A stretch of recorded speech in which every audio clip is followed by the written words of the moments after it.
Hey guys, it's Matt Higgins. So today I want to do a video on the Jedi Code, what it is, what it means, and its inherent flaws. In a nutshell, the Jedi Code was established to help Jedi retain themselves within the light side of the Force. Every Jedi, starting off as a youngling, was taught to memorize and embody the Jedi Code.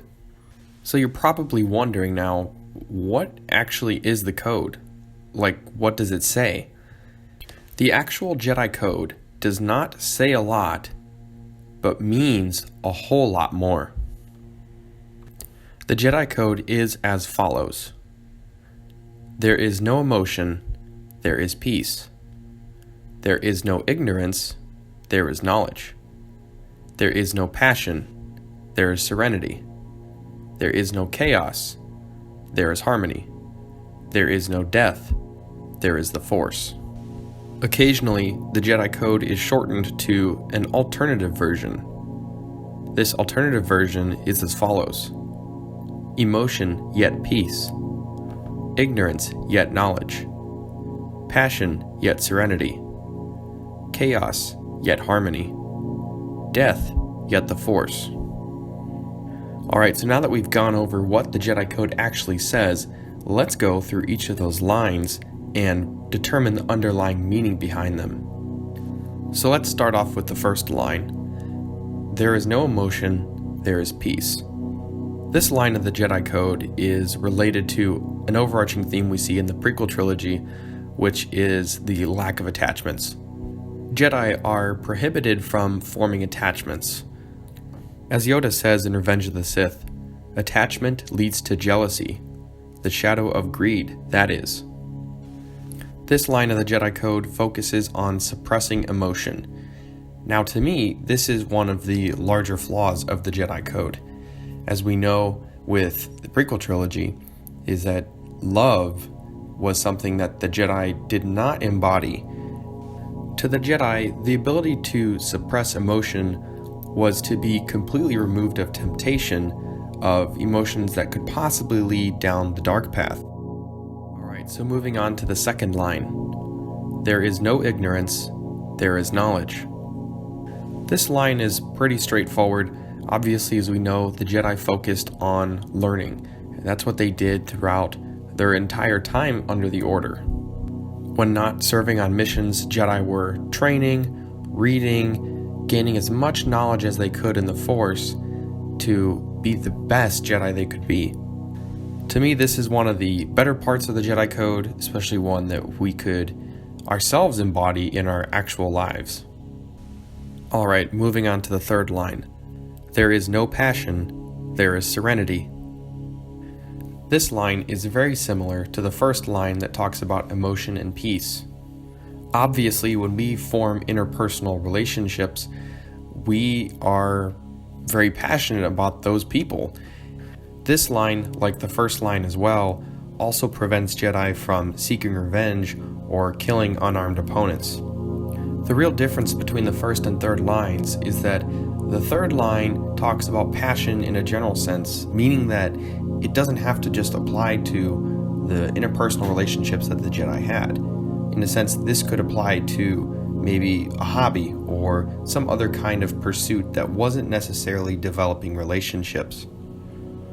Breaking the third line of the Jedi Code, also like the first line, would lead down a similar path that would end up at greed. A huge flaw that the first and the third line both share is that it could easily be misinterpreted as to say that we should not have emotion towards other beings who are struggling, or in a sense we should not be empathetic. Essentially, the Jedi wanted you to be stone cold. No emotion. Again, this was their biggest flaw in the fact that they did not acknowledge that they were still sentient beings and that emotions are a natural part of being human, alien, whatever. Alright, so moving on to the fourth line. The fourth one is, there is no chaos, there is harmony. This line offers some insight into why the Jedi had to fall in order for Anakin to bring balance to the Force. See, when the Force is in balance, there is an equal amount of chaos and harmony. Now, at the time of the fall of the old Jedi Order, there was too much harmony. Palpatine was the vessel of chaos.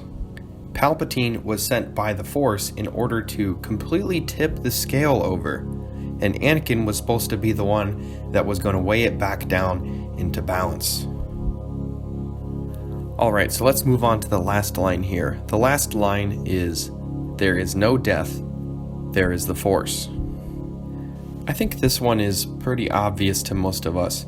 As we know, Jedi are able to manifest their consciousness after death. See, Jedi, unlike the Sith, acknowledged that once death had occurred, you became one with the Force. In another sense, what this is saying is that there is no reason for you to fear death. Prior to discovering how to manifest consciousness, whenever someone would die, a Jedi, anybody, any living being, would become one with the cosmic Force.